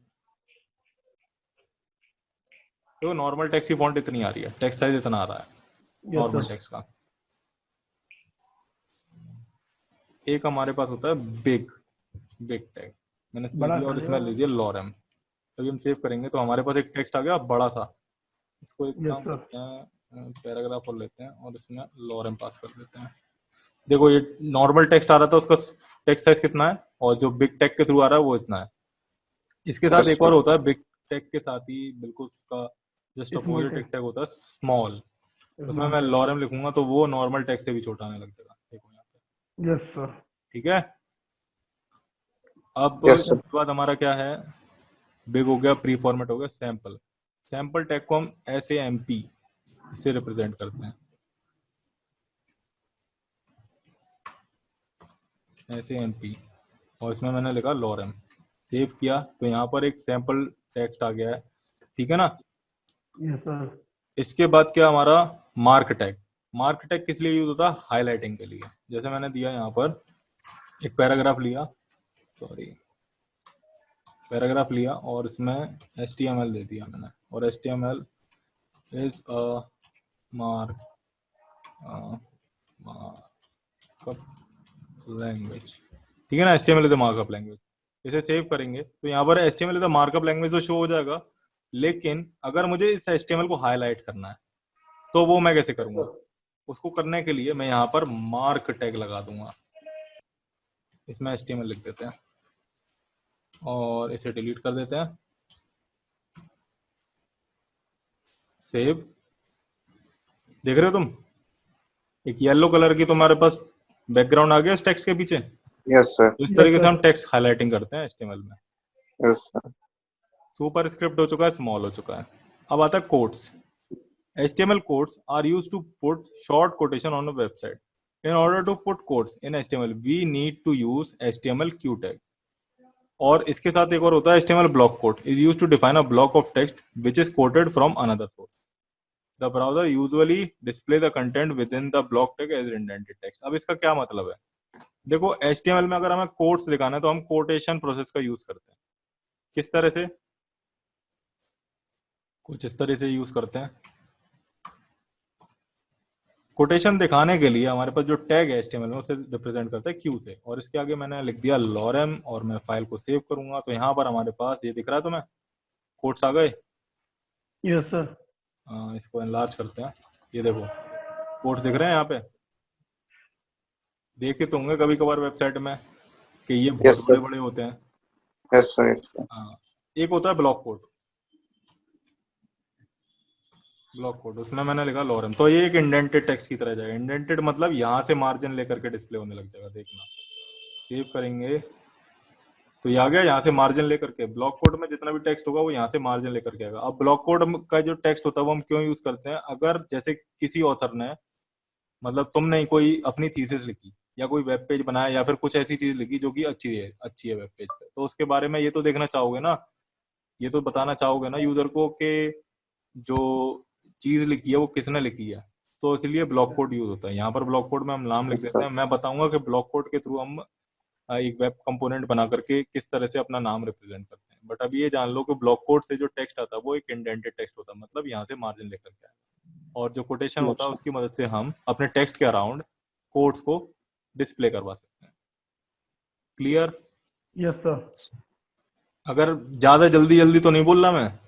नहीं नहीं नहीं सर। हाँ चलो, और एक बात और मैं बताना भूल गया था। देखो क्या होता है कि कभी कभार तुम क्या करोगे, H1 को ऐसे यूज कर लोगे, कभी H1 को ऐसे यूज कर लिया। ऐसे यूज मत करना, मैं अभी बता दे रहा हूँ। कंटेंट तुम्हारे पास आ तो जाएगा, यहाँ पर डिस्प्ले तो हो जाएगा, ये देखो हेडिंग में डिस्प्ले होने लग गया, ये कंटेंट डिस्प्ले यस। तो हो जाएगा। बट क्या हो जाएगा तुम्हारे साथ कि इस तरीके से और इस तरीके से करने से थोड़ा सा कॉम्प्लेक्सिटी तुम्हारे लिए इंक्रीज हो जाएगी तुम्हारे वेब पेज पे। और जो क्या होता है कि कभी तुम्हारे को तुम्हें तुमने क्या किया कि कभी प्रोग्रामिंग कर रहे हो तो कैप्स लॉक ओपन करना पड़ेगा, या फिर कैप्स लॉक ओपन नहीं है तो गलत तरीके से प्रोग्राम होगी, तो इसलिए तुम्हारे लिए प्रॉब्लम हो जाएगी। तो मैं हमेशा रिकमेंड करूंगा कि अपनी प्रोग्रामिंग जितनी भी करो वो स्मॉल लोअर केस में करो, ठीक है ना? Yes yes sir. सर। हम्म हम्म।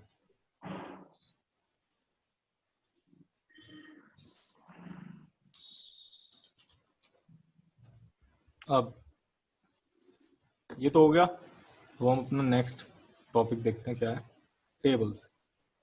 टेबल्स कैसे क्रिएट करते हैं? देखो भाई, HTML में जो टेबल्स होती हैं वो टेबुलर डेटा के लिए यूज होती हैं। मतलब अगर हमें अपना डेटा जो होता है वो टेबुलर फॉर्म में शो करवाना है, यानी कि रोज और कॉलम के फॉर्मेट में शो करवाना है, तो हमारे पास HTML में टेबल्स अवेलेबल है। HTML tables are used to display data in tabular form। मैंने अभी जैसा कहा कि अगर हमें अपने डेटा को टेबुलर फॉर्म में वेब पेज पर डिस्प्ले करवाना है, देन हम HTML tables का यूज करते हैं। The yes table sir. element is used for creating table on the web page। Inside the table element, we can place tr element to create rows, and to create column inside a row, we can use td elements। We can also add headings inside the tables using th element। HTML में tables को create करने के लिए हमारे पास table element है, और table element में हमारे पास रोज और कॉलम्स को क्रिएट करने के लिए, सॉरी सबसे पहले मैं बता दूं, अगर हमें HTML टेबल्स में रोज को क्रिएट करना है देन हम tr एलिमेंट का यूज करते हैं, और tr एलिमेंट के अंदर हम डेटा या फिर सेल्स को क्रिएट करने के लिए td एलिमेंट का यूज करते हैं। लेकिन अगर हमें अपनी टेबल्स में हेडिंग को डिस्प्ले करवाना है देन हम td की जगह th एलिमेंट का यूज करेंगे। Yes sir. यार, H1 का यूज नहीं कर देना, H2 का यूज मत कर देना, th एलिमेंट का यूज करना। देखो यस मैं सर। एक बात और बता दूं कि अगर आप टेबल टेबल या फिर पूरे HTML में टेक्स्ट को कैटेगराइज करके लिखोगे, अच्छे से लिखोगे, तो उससे वेब पेज की एसईओ ऑटोमेटिकली इंक्रीज होती रहेगी। अब तुम यस खुद सर। सोचो कि कुछ कंटेंट तुम्हारी बुक में कहीं और लिखा हुआ है, कुछ कंटेंट किस अलग तरीके का लिखा हुआ है, कुछ कंटेंट अलग तरीके का लिखा हुआ है, तो तुम्हें पढ़ने में प्रॉब्लम होगी। उसी तरीके से most of the websites Google के थ्रू सर्च की जाती हैं। तो अगर फॉर्मेट नहीं होगी वेबसाइट, तो एसईओ जो होगी वो गूगल, मतलब जो रैंकिंग होगी वो गूगल अपने हिसाब से करता है, तो वो रैंकिंग जो होगी आपकी वेबसाइट की वो नीचे चली जाएगी, ठीक है ना? HTML tables are commonly used to display tabular data like product listing, customer details, financial reports and so on। देखो, टेबल्स कहाँ यूज होती हैं? ई कॉमर्स एप्लीकेशन में जब भी आप वो करते हो, अपने शॉपिंग करते हो, तो शॉपिंग में क्या होता है, तुम्हारे पास प्रोडक्ट का इमेज आती है, उसका सीरियल नंबर आता है, प्राइस आता है, डिस्काउंट विस्काउंट जो भी आता है, और इंक्रीज डिक्रीज करने के लिए ये सारे ऑप्शन आते हैं। वो एक टेबल के अंदर ही डिस्प्ले हो रहा होता है। या फिर क्या है, तुमने अपनी एक शॉप ओपन करी है, शॉप में क्या है कि तुमने काफी सारे प्रोडक्ट्स की लिस्टिंग करी, तो उन लिस्ट को अरेंज करने के लिए हमने एक वेबसाइट पोर्टल बनाया। अब उस वेबसाइट पोर्टल में अगर हमें उन्होंने लिस्ट को अरेंज करना है, देन हम HTML टेबल्स का यूज करेंगे वहां पे। अब हम देखते हैं स्ट्रक्चर कैसा होता है। देखो मैं बताता हूँ इसका स्ट्रक्चर किस तरीके से हम देखेंगे। HTML के टेबल के स्ट्रक्चर में हम टेबल टैग के थ्रू अपने टेबल को क्रिएट करते हैं, जिसमें हम विड्थ हाइट और बॉर्डर जब पास करेंगे, कुछ विड्थ दे दी, कुछ हाइट दे दी और कुछ बॉर्डर दे दिया कुछ पिक्सल्स। Yes sir. तो इस तरीके से हमारे पास एक रेक्टेंगुलर पोर्शन आ जाएगा, या फिर अगर तुमने विड्थ हाइट इक्वल दे दी तो हमारे पास एक स्क्वायर वाला पोर्शन आ जाएगा।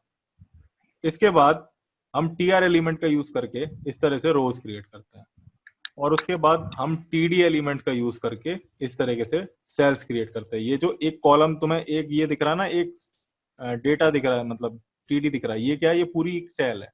टेबल सेल कहते हैं इसे, इसे भी टेबल सेल कहेंगे, इसे भी टेबल सेल कहेंगे, ठीक है? Yes sir. अब अगर हमें अपने टेबल में हेडिंग्स को डिस्प्ले करवाना है, देन हम th एलिमेंट का यूज करते हैं। तो th एलिमेंट हम td की जगह, हमेशा हेडिंग को तो ऊपर ही लिखा जाता है ना, तो यहाँ पर मैंने th एलिमेंट का यूज कर रखा है, ठीक है? Yes sir. अब सपोर्टेड एट्रीब्यूट्स टेबल एलिमेंट लिखे हैं, ये सारे हैं। लेकिन सबसे पहले हम देखते हैं टेबल्स को क्रिएट कैसे करते हैं। तो टेबल्स को क्रिएट करने के लिए मैं यहाँ पर इसे ओपन कर लेता हूँ, और मैं अपना ब्राउजर ओपन कर लेता हूँ।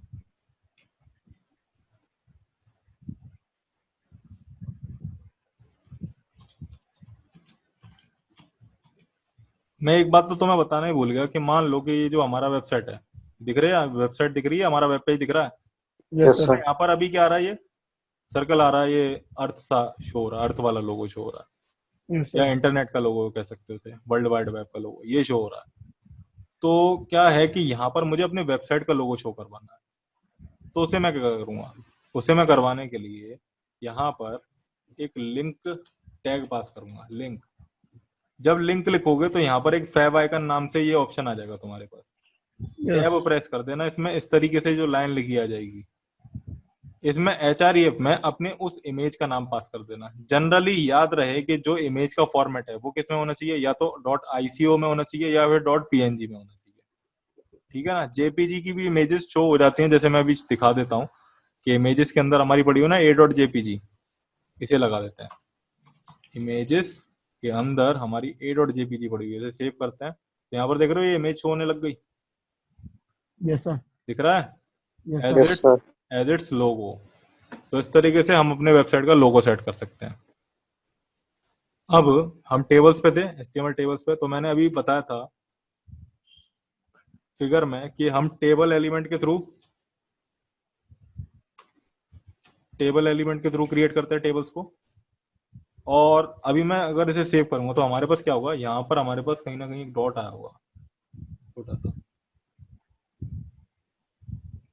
आता है, वैसे आ जाता है, अभी मेरे को दिख रहा नहीं है, बहुत छोटा सा आता है। टेबल को मैंने क्रिएट कर लिया।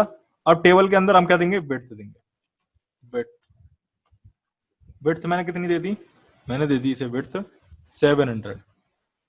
और मैं इसे हाइट दे देता हूँ, हाइट कितनी दे दी मैंने इसे 300। अभी हम सेव करेंगे, सॉरी मैंने बॉर्डर नहीं दिया था, बॉर्डर मैंने दे दिया इसे। बॉर्डर ज्यादा मत दे देना, 2 या 1, 2 दे दिया हमने। सेव किया तो यहाँ पर ही आ गया हमारे पास टेबल का स्ट्रक्चर, जैसा भी मैंने बताया था। हाँ सर। यस सर इसके बाद हम रोज को क्रिएट करते हैं। रोज को क्रिएट करने के लिए हम TR एलिमेंट का यूज करते हैं, या TR कह सकते हैं, टैग का यूज करते हैं। TR टैग यूज ले लिया।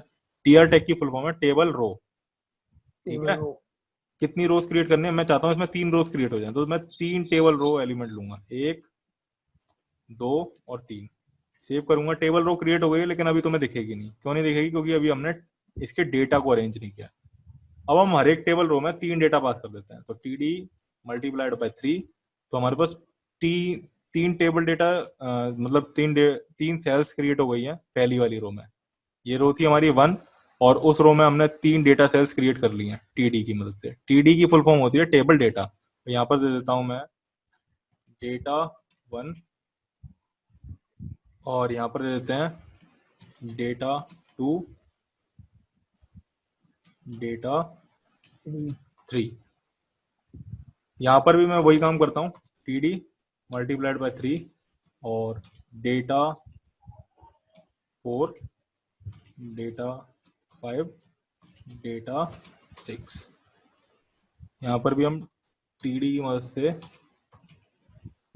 3 डेटा सेट्स क्रिएट कर लेते हैं, डेटा 7, डेटा 8, डेटा 9। सेव करेंगे तो यहाँ पर देख रहे हो आ गया डेटा हमारे पास टेबुलर फॉर्म में अरेंज होकर के। मैंने Yes, 3 sir. रो ली थी, यस सर। तो 3 रो आ गई, 1 2 3। और तीनों रोज के अंदर हमने 3 डेटा सेल्स ले रखी थी, 1 2 Yes, 3, sir. तो दिख रहा है तुम्हें। और एक चीज और दिख रही होगी कि ये जो टेबल है, ये रोज और कॉलम का एक अरेंजमेंट है। ये रोज है और ये कॉलम्स है, ठीक है ना। Vertically sir. कॉलम्स होते हैं, हॉरिजॉन्टली रोज होती हैं। रोज होते हैं इसके बाद हम इसके एट्रीब्यूट्स के बारे में पढ़ते हैं। अलाइन, कौन सा एट्रीब्यूट है, अलाइन। जिस अलाइन तरह से आई फ्रेम होता है ना, iframe, yes sir iframe में हम पास कर देते थे लेफ्ट राइट सेंटर, उसी तरीके से टेबल में पास करते हैं। मैं यहाँ पर लगा देता हूँ अलाइन। अलाइन में दे दिया मैंने सेंटर, सेव किया, सेंटर दे दिया मैंने, सेंटर सेव। तो सेंटर में आ गई हमारी टेबल। लेफ्ट राइट और यस सर। की 3 वैल्यूज होती हैं। इसके बाद क्या, बॉर्डर हम देख चुके हैं, विड्थ हाइट हम देख चुके हैं। बीजी कलर, बीजी कलर को कैसे सेट करते हैं, बीजी कलर। मैंने कल भी बताया था कि बीजी कलर के लिए हम कौन सी वेबसाइट लेते थे, hexadecimalcolor.com, इस तरीके से लेते थे। तो यस सर। अभी फिलहाल से कोई भी देते #FF0033। सेव किया मैंने, तो हमारे पास जो टेबल है उसमें कलर आ गया, ये FF0033 पे जो भी कलर आया। यस सर अब ये कैसे बनाया मैंने, ये मैं तुम्हें बताऊंगा सीएसएस में, ठीक है ना। ये F F Yes, zero sir. Zero three three ये कैसे बनाया मैंने, मैं तुम्हें सीएसएस में बता दूंगा। इसके बाद क्या है, सेल पैडिंग और सेल स्पेसिंग। सेल पैडिंग और सेल स्पेसिंग क्या होती है,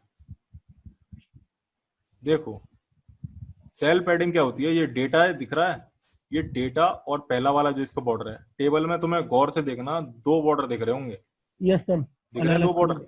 तो ये जो Yes. डेटा है और ये पहले वाले बॉर्डर के बीच में जो गैप आता है, वो हम टेब सेल पैडिंग के थ्रू क्रिएट करते हैं।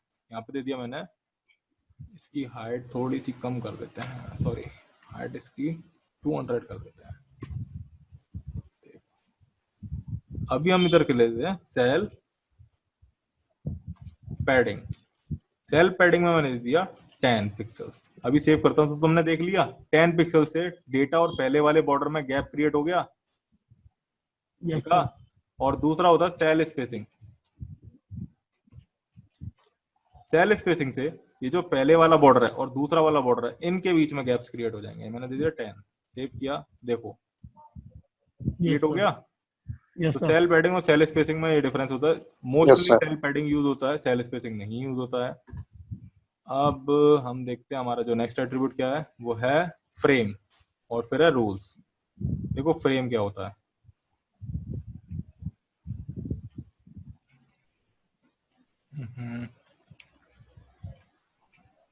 फ्रेम क्या करता है, यहाँ पर अब हम इसे थोड़ा सा छोटा कर देते हैं, इसका साइज छोटा कर दिया। अब फ्रेम क्या करेगा, सबसे पहले मैं क्या करता हूँ, cell spacing, border alignment, centre, BG colour हटा देते हैं।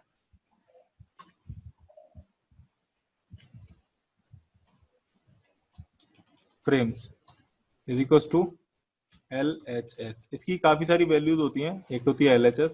सेव किया, फ्रेम्स नहीं होता, फ्रेम होता है।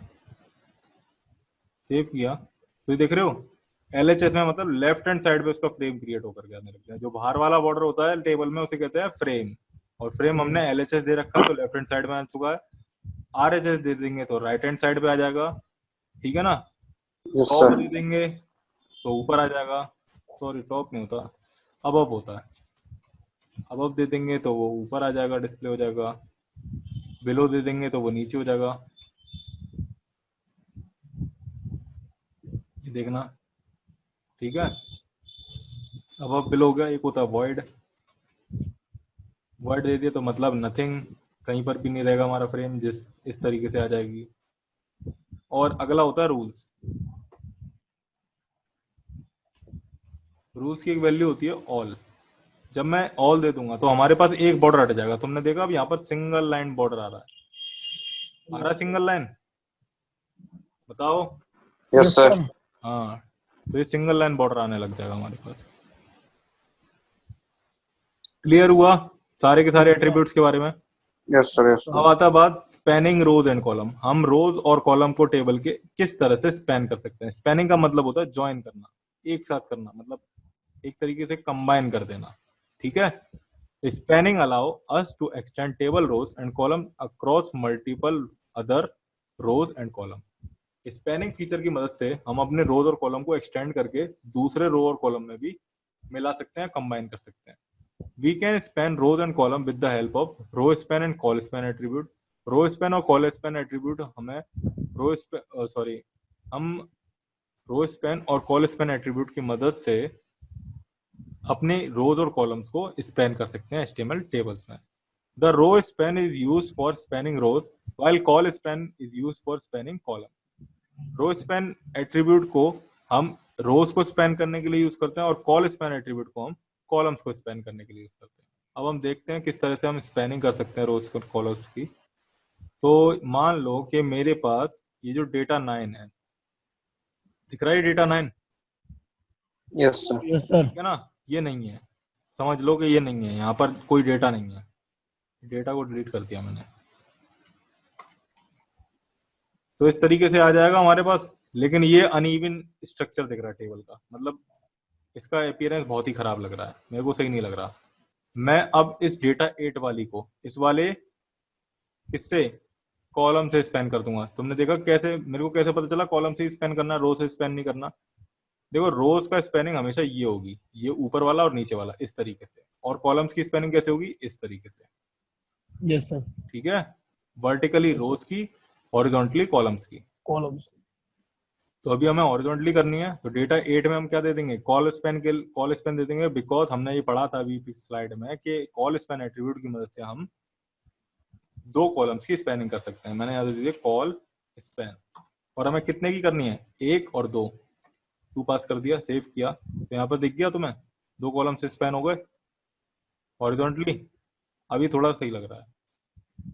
इसके अलावा जैसे मान लो कि यहाँ पर 7 वाला डेटा नहीं है, डेटा 7 नहीं है,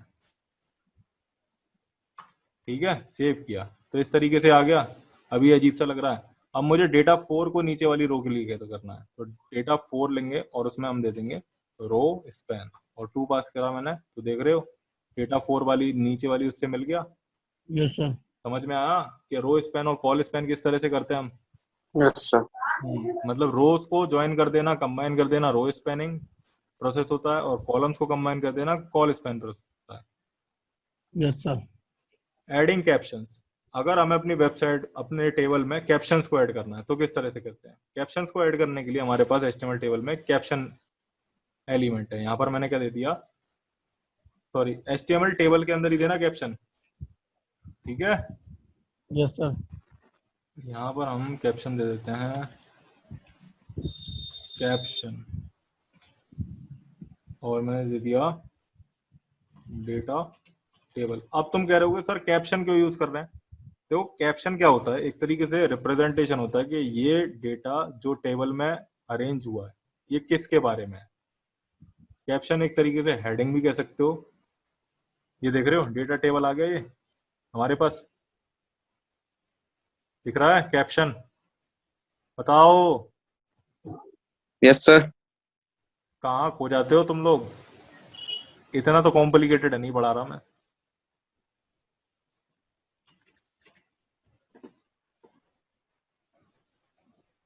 अब कैप्शन के बाद हमारा क्या आता है, हाँ मैंने एक चीज नहीं बताई कि अगर हम TH एलिमेंट का यूज किया करें,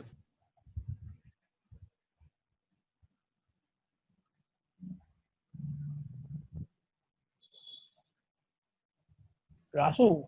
आवाज आ रही है हाँ। मेरी। यस सर, अब आइए। अच्छा, आ रही है सर। कोई नहीं, अभी रुक जाओ 1 मिनट, कुछ कनेक्शन ओके। की एरर आ गई थी कुछ। तो देखो क्या करना है,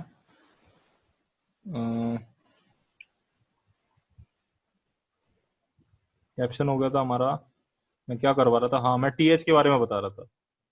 देखो TH एलिमेंट की मदद से हम अपने टेबल में हेडिंग्स को दे सकते हैं। अब यहाँ पर डेटा 1 है, इसे मेरे को एज ए हेडिंग पास करना है, तो यहाँ पर बस जस्ट मैं TH लिख दूंगा, ठीक है। एस्केप किया, फिर TH, फिर एस्केप किया, फिर TH, और यहाँ पर हमने क्या कर दिया, क्लोज में कर दिया TH, एस्केप आउट TH, और अगेन TH। सेव करेंगे फाइल को, तो यहाँ पर देखना कुछ बोल्डर सा आ जाएगा, यहाँ पे दिख गया TH में। तो टेबल हेडिंग इस तरीके से हमें डेटा को एज अ हेडिंग रिप्रेजेंट करवा देता है। Yes sir. तो चलो आज के लिए इतना ही, ठीक है ना। अब कल पढ़ेंगे Yes, sir. हेडर फुटर और फॉर्म्स के बारे में, ठीक है। Yes sir. बाकी चीजें आज की क्लास में कोई क्वेरी, नो सर, अभी तक तो नहीं है। कोई क्वेरी नहीं है। अगर नहीं कोई है। क्वेरी हो तो तुम पूछ लेना। तब आती है सर क्वेरी, जब करते हैं। अच्छा चलो ठीक है, हाँ, कोई तब नहीं। पूछ लेते क्लियर हो जाती है क्वेरी। हाँ ठीक है, तुम लोग पूछ लिया करो, कोई दिक्कत नहीं है, ठीक है। Yes sir. Yes sir. चलो ठीक है, thank you sir. Thank you okay sir. Okay.